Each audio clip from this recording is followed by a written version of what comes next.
Welcome to the Shit Slinky Made Me Watch. I'm your host, KC, here with another shitty review about shitty horror films recommended by that sumbitch Slinky.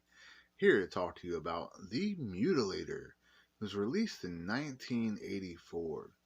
In such a great decade for slasher films, there are so many good ones out there, but this was not one of them. This one was also known as Fall Break. While you're watching the film, the Mutilator is never mentioned at all. It's just Fall Break. They even have this like sitcom type sounding song, but we'll get to that in a little bit. This one opens up with a woman getting this cake ready, and her son is like cleaning a bunch of guns, which we know children should not play with guns. Because while like cleaning these guns and whatnot, he decides to pull the trigger and ends up killing his mother. Years later, when he's all grown up, he's hanging out at the bar with his friends. His name is Ed. He gets a phone call from his dad asking him to come and like close down his beach home for the winter. Basically, just come out and cut everything off and clean everything up and get everything winterized and closed down. And since they have nothing else to do, him and his friends all decide they're gonna go take this little trip out to this beach house for a few days, and it's gonna be a fun time. But of course, we all know it does not end up being a good time. And then we have Fall Break. It pops up on the screen, all like bright blue letters, and it looks like something that would be possibly like a vacation type movie or something in like a bright blue font. And a song, Fall Break. And it sounds something like you would hear in like a sitcom or something. It's like really happy sounding, not like what you would think would be a theme song to a slasher film. It kind of starts out a little bit like this. We're going on a fall break. It's a fun song. It's probably the best part of the entire movie. And during this theme song, you see them all taking their trip out to this beach house. And once they do get there, there was a pretty bitchin' ocean view. Oh, damn! Time for the shit break. Now, if you don't know what the shit break is, it's when we take a quick break from the show to allow you to get your thoughts onto the show.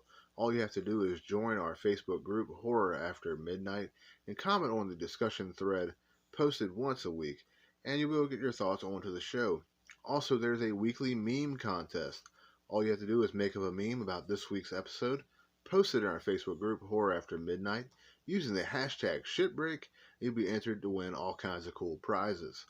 This week we have no winner for the meme contest, but we do have a few comments. Aaron Garcia, he says that this movie was awesome.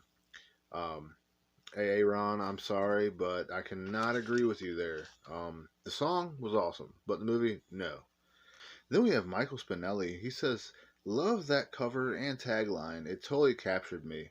I remember the day that hit new releases VHS wall in the cruddy mom and pop on Long Island when he was 9. I will agree the VHS or just the cover of this film is pretty cool. I definitely would have rented this myself if I would have seen it on the VHS shelf or anything like that, Blockbuster or whatever. So I definitely will agree with you on that. And then we have Stephen Corso. Just really disappointed with this film. I seen it on VHS. Yeah, I see exactly what you mean there, Stephen. I really do. And last but not least, we have Junior McLean saying, look at how they all are just hanging around.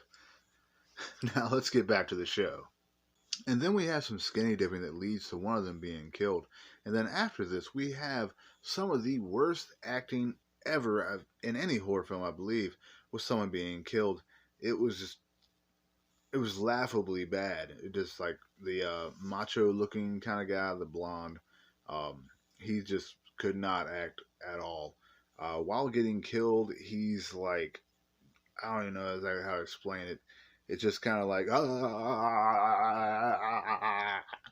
and then he just like keeps on doing that for longer and longer.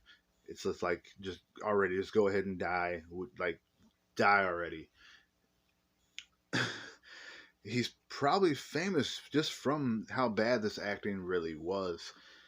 So yeah, that is definitely one of the parts that stood out a lot to me in this film because he is just absolutely terrible.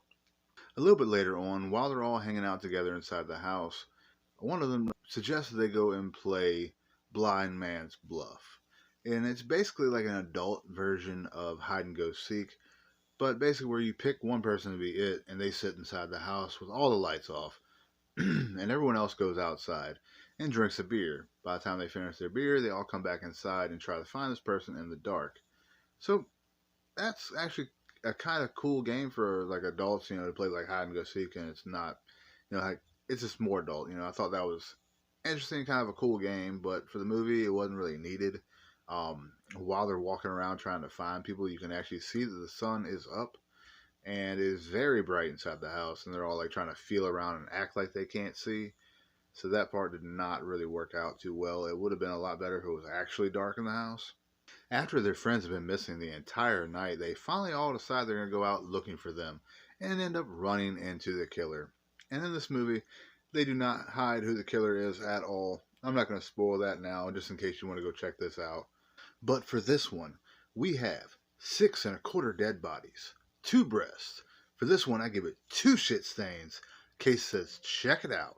I'll be back next time to talk to you about Cheerleader Massacre.